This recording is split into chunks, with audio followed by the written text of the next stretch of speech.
अब हम डिस्कस करेंगे बायोलॉजी के मेथड जो इन्वॉल्व होते हैं फैमिली प्लानिंग में। तो जो फर्स्ट वन है वो कैलेंडर मेथड है, जिसे हम रिदम मेथड भी कहते हैं। तो ये natural method of family planning का हिस्सा है। तो इसमें क्या होता है, ये इन्वॉल्व करता है refraining from coitus during the days that the women is fertile.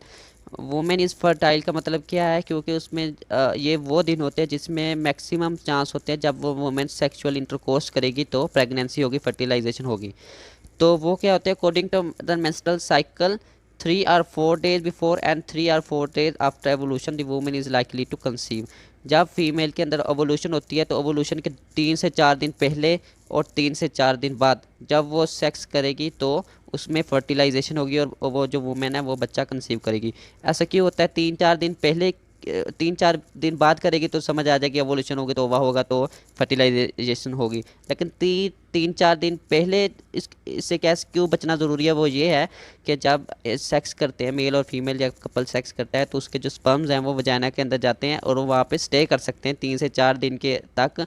वो जब वो एग रिलीज़ होगा तो उसको वो फर्टिलाइज़ कर सकते हैं। तो इसमें जो अब नेक्स्ट पॉइंट है, the process in calculating for the women safe day is achieved when the women records her menstrual cycle for 6 months। तो जो 6 मंथ जब एक फीमेल अपने जो मेंस्ट्रुअल साइकिल है वो अपना रिकॉर्ड करेगी तब जाकर हम ये कैलेंड्रिकल मेथड फॉलो कर सकते हैं।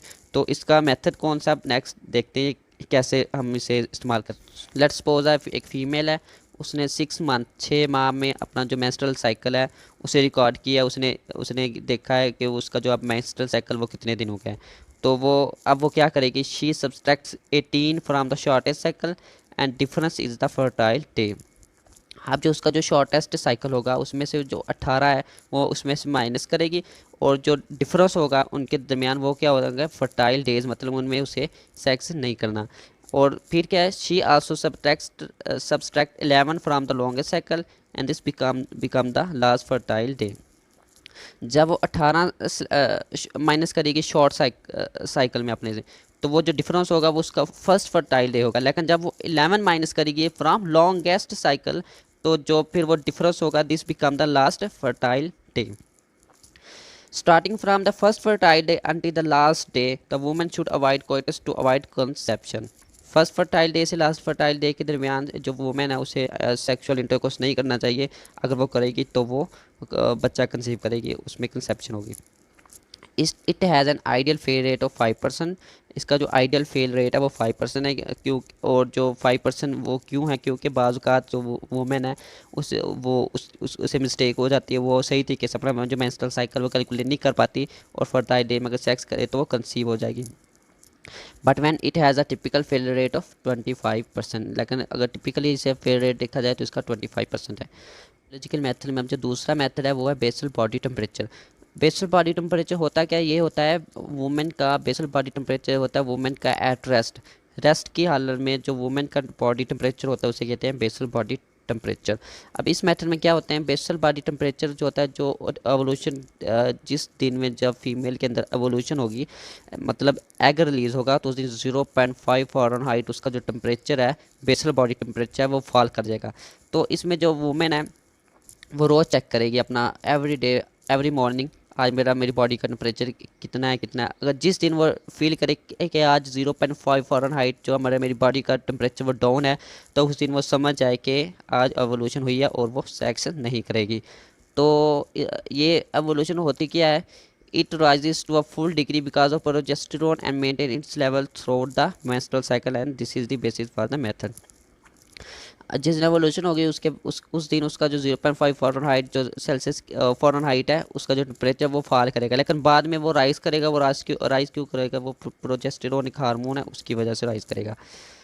जो वुमेन है the women must abstain from coitus for the next 3 days। जब एवोल्यूशन होगी तो वो नेक्स्ट 3 दिन कोई सेक्स नहीं करेगी। अब इसका जो आइडियल फेल रेट है वो है 9%। लेकिन जब हम टिपिकली देखते हैं तो इसका फेलर रेट वो होता है 25%। नेक्स्ट हम देखते हैं बिलिंग्स मेथड या फिर इसका दूसरा नाम है सर्विकल म्यूकस मेथड। इसमें क्या होता है, the basis of this method is the changes in the cervical mucus during ovulation. जब एक फीमेल के अंदर ओवोल्यूशन होगी तो उसका जो सर्विकल जो म्यूकस है वो उसके अंदर चेंज आ जाती है। तो वो चेंजिंग क्या होती है, to check if the woman is ovulating the cervical mucus must be copious. Copious होना चाहिए, थिन होना चाहिए और वाटरी होना चाहिए, तब वो जो वुमेन उसके अंदर एवोल्यूशन होगी। The cervical mucus must exhibit the property of spinnbarkeit where in it can be stretched up until at least 1 inch and feels slippery।